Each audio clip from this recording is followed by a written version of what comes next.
Welcome. In front of me is an ASUS ROG Phone 8, and today I'll show you how you can put this device into recovery mode.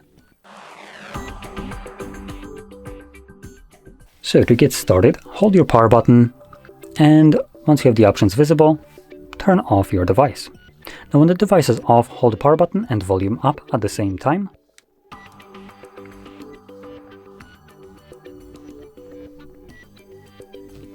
This will boot us into, I presume, boot mode. So here, using volume buttons, you want to select recovery mode, so it's visible right over here, and confirm it with the power button.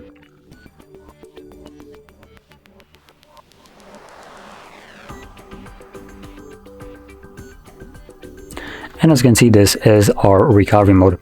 And here again, you can use volume buttons to navigate, and power button will be used to confirm whatever is selected.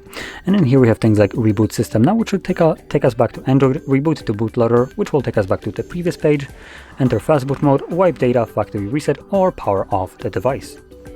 So anyway, I'm gonna stick with the first one. And like I mentioned, this will bring me back to Android.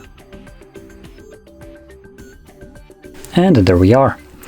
So if you found this video helpful, don't forget to hit like, subscribe, and thanks for watching.